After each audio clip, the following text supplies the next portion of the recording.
Hello, good evening, welcome back to my channel. Actually कभी कभी ऐसा होता है कि हम सुबह सुबह काम करना स्टार्ट कर देते हैं, फिर हम भूल जाते हैं कि हमें मोबाइल भी सेट करना है, कैमरा लगा लें और ब्लॉग बनाना स्टार्ट कर दें। तो या फिर कहीं बाहर चले जाते हैं। एक्चुअली आज तो मैं तो बाहर चली गई थी, तो इसलिए मैं ब्लॉग बनाना नहीं हो पाया मेरा। और अकेले ही करना पड़ता है ब्लॉग बनाना, एडिटिंग, ये सारे काम मुझे अकेले करना पड़ता है, तो नहीं हो पाता है। यहाँ कैमरा सेट करना, वहाँ सेट करना, इस तरह से रहता है और पूरे दिन का टाइम ऐसे ही निकल जाता है। अगर ब्लॉग बनाना स्टार्ट कर देते हैं तो कुछ एक्स्ट्रा नहीं हो पाता है, इसलिए कभी कभी नहीं हो पाता है कि सुबह से मैं नहीं बना पाती हूँ। और अभी तो ये शाम का मैंने स्टार्ट किया है।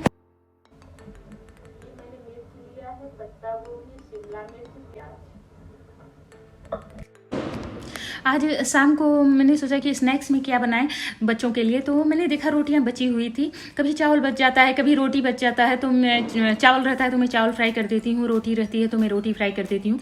तो आज मैं इस तरह से रोटी चाउमीन की तरह मैं बना दूँ और बच्चे बड़े मन से खा लेते हैं। तो चलिए स्टार्ट करते हैं।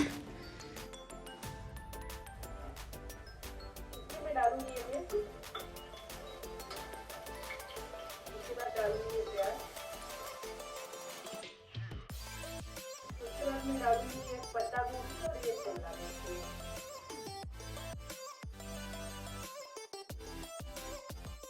और उसके बाद मैं डालूंगी ये गाजर।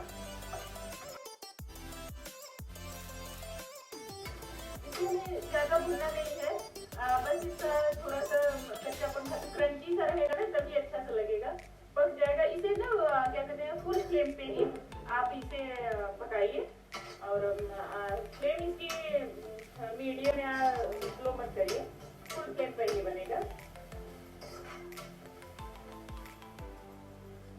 और इसके बाद मैं इसमें डालूंगी सोया सॉस और विनेगर, और फिर इसमें मैं डालूंगी ये शेजवान चटनी, और बहुत अच्छा सा टेस्ट आ जाता है वो सोया सॉस और विनेगर। अभी मैं डालूंगी इसमें सोया सॉस और इसमें मैं डालूंगी विनेगर, और इसके बाद मैं इसमें डालूंगी ये शेजवान चटनी। ये मैं 2 स्पून डालूंगी।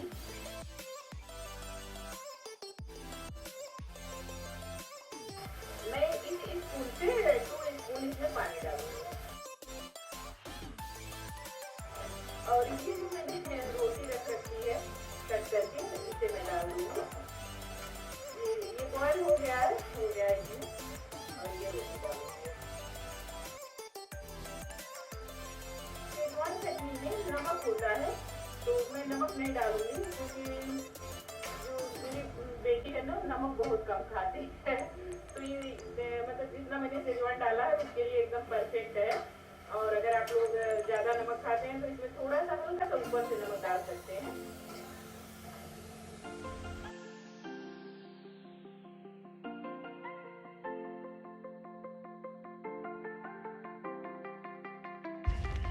एंजल ना लंच करेगी, डिनर करेगी यार, स्नैक्स, सुबह का ब्रेकफास्ट कुछ भी खाएगी तो बिना कार्टून की नहीं खाती। और देखिए कैसे कार्टून लेके बैठी है। ये मैंने 1 kg मिर्च ले लिया है और इसे हमें अच्छे से धुल लेना है। मैं वैसे एक मिर्च अच्छे से साफ़ कर लिया है, और इसे ना मैं हाफ़ करूँगी, क्योंकि मुझे हाफ़ भरवा मिर्च बनाना है और हाफ़ मुझे कट करके अचार बनाना है। तो अचार या चटनी जो भी कहें, तो इस तरह से मैं ग्लव्स पहन लूँ, जिससे नहीं तो ये बहुत तीखा है तो हाथ जलने लगेगा। तो मैं इसे कट कर लूँ। और ये मिर्च की चटनी जो है ना, मेरे एक सब्सक्राइबर है, ममता नाम है उनका, उन्होंने मुझे वॉइस मैसेज करके भेजा था कि ये कैसे बनता है, तो उनकी बताई हुई है और बहुत अच्छी बनी, बहुत टेस्टी। थैंक यू ममता जी आपको। और मेरी भांजी हैं, सब्सक्राइबर हैं, तो बहुत अच्छे से उन्होंने समझाया और बताया, तो मैंने सोचा कि मैं आप लोगों के साथ भी शेयर करती हूँ और आप लोग बताइएगा।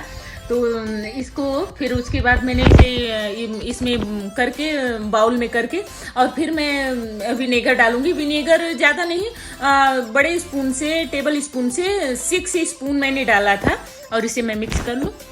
ये इमली है, 100 ग्राम का पैकेट है ये, और ये मैंने गर्म पानी ले लिया है।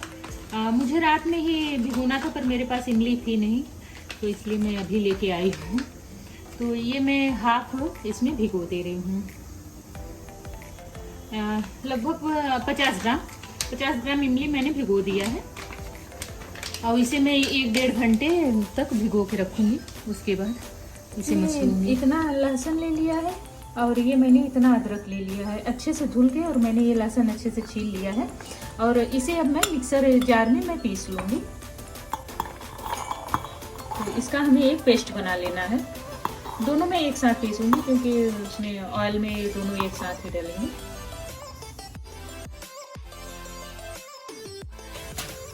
अब मैं मसाले की तैयारी कर लेती हूँ। तो पहले मैं ये धनिया डाल दे रही हूँ। ये एक पैकेट में ले आई थी, ये 200 ग्राम का पैकेट है। और इसके बाद मैं इसमें डालूंगी ये सौंफ। थोड़ा सा पहले मैं इसे चला लेती हूँ, उसके बाद सौंफ डालूंगी।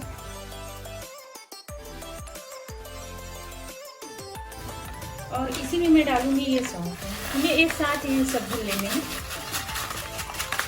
200 ग्राम धनिया था और ये 100 ग्राम पे सौंफ डालूंगी और इतना ही मैं जीरा डालूंगी। सौंफ और जीरा की मात्रा बराबर रहेगी, धनिया जस्ट डबल रहेगी। और इसे हम अच्छे से भून लेंगे, खुशबू आने तक इसे भूनना है हमें।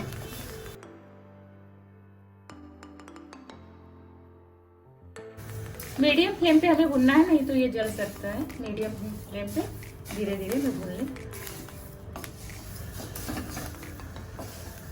और ये हमारा हो गया है। अब हमें इसे इससे ज़्यादा नहीं भूनना है। ये मैंने गैस की फ्लेम ऑफ कर दी है और ये हमारा हो गया है। और अब मैं इसे पीस लेती हूँ। थोड़ा ठंडा हो जाए उसके बाद पीस लूँगी।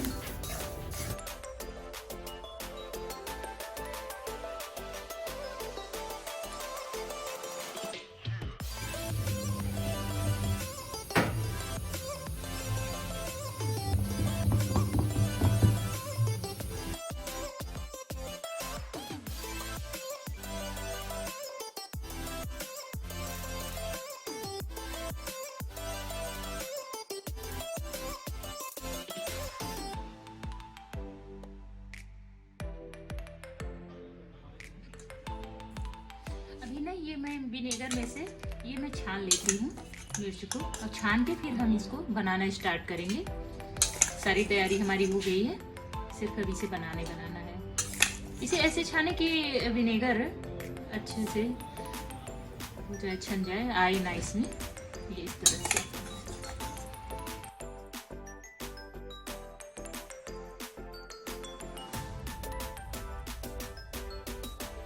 ये हमारा छन गया और अब चलिए बनाना स्टार्ट करते हैं। ये मैंने कढ़ाई रख दी है और कढ़ाई मेरी गर्म हो गई है और अब इसमें मैं ऑयल डालूंगी। ये ऑयल मैंने इतना ले लिया है। ये जो छोटी वाली ग्लास होती है, गांव में आप लोगों ने देखा होगा कि चाय वाली ग्लास है ये, तो उस ग्लास से मैंने 1 ग्लास ले लिया है।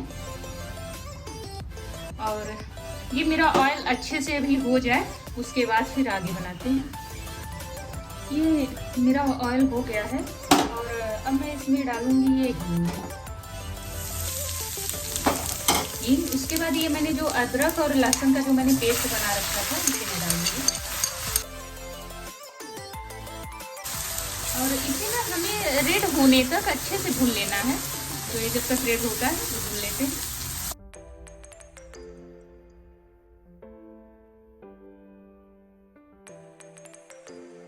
ये जो हमने मसाले अभी भून के और पीस के रखा था मैंने, उसे मैं डालूंगी। 2 स्पून डालूंगी। ये मैंने 2 स्पून मैंने डाल दिया है।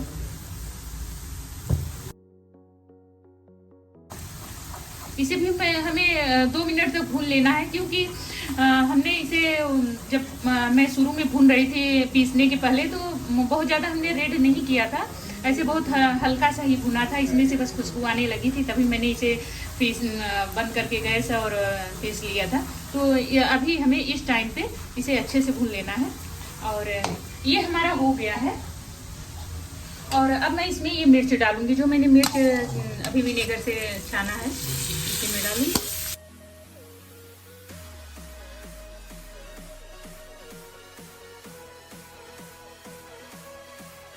इसे हमें इस तरह से 5 मिनट तक हमें इसे भून लेना है। भूनने से क्या होगा कि सभी मिर्च में अच्छे से मसाले मिल जाएंगे। इसे हमें 5 मिनट तक मीडियम फ्लेम पे भूनना है। ये देखिए, जब हम कुछ देर भूनेंगे ना तो इस तरह से ये मिर्च में मसाले अंदर तक हो जाते हैं। और अभी मैं इसमें नमक डाल दे रही हूँ, अपने टेस्ट के अनुसार डाल दें। थोड़ा सा ज़्यादा ही डालें क्योंकि अभी इमली का वो जो हमने मसल के रखा है वो पड़ेगा ना, तो ये थोड़ा नमक हल्का सा ज़्यादा आप डालिए। और अब मैं इसमें ये जो मैंने इमली का पानी मैंने रख रखा है ये घोल बना के, तो इसे मैं डालूंगी। ये लगभग 1 गिलास था, जिस तरह मैंने मसल के और नाप के जिस गिलास से हम पानी पीते हैं, इस गिलास से 1 गिलास था ये इमली का पानी, और इसे मैंने डाल दिया है। और इसे मैं 5 मिनट तक फुल फ्लेम पे पकाऊंगी और उसके बाद 10 मिनट मैं मीडियम फ्लेम पे पकाऊंगी। इसे 15 मिनट हमें कुल मिला के 15 मिनट पकाना है। उसके बाद हमारा ये चटनी रेडी। अभी मैं आप लोगों को बताती हूँ कि आपको कैसे पता चलेगा कि ये हमारा मिर्च की चटनी अचार जो भी है, आप जो भी कह सके, तो ये चटनी हमारी कैसी बन गई है। तो इसे आप YouTube पे देखेंगे या आपका अपना कोई ही बताएगा, तो इस तरह से नहीं बताएगा कि आपको कैसे पता चलेगा कि आपका ये हो गया है। तो आप ये बड़े अच्छे से देख सकते हैं कि ये जो तेल है ये ऊपर आ गया है। इसका मतलब है कि ये हमारा अचार जो है बड़े अच्छे से बन गया है। और आप देखिए इस तरह से ये बहुत अच्छे से बन गया है। और अभी मैं इसके गैस की फ्लेम ऑफ कर देती हूँ। और आप इसे जब ये ठंडा हो जाए उसके बाद शीशे के कंटेनर में या फिर प्लास्टिक के डिब्बे में, जिसमें भी आप रखना चाहें उसमें रख सकते हैं। अगर आपको 1-1.5 साल तक स्टोर करके इसे रखना है तो आप शीशे के कंटेनर में ही रखें। और इसलिए कि शीशा का कंटेनर थोड़ा सेफ होता है, अच्छा होता है।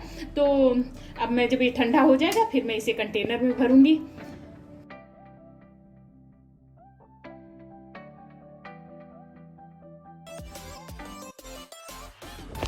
एक्चुअली आज थर्सडे है तो मेरा फास्ट है, तो मैंने साबूदाना का पोहा बनाया था। तो ये बोले कि मैं भी वही खाऊंगा जो तुम खाओगे, तो वही हम दोनों लेके बैठ गए और ये साबूदाना का पोहा खा रहे हैं।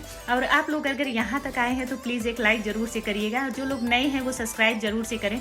Thank you, bye bye.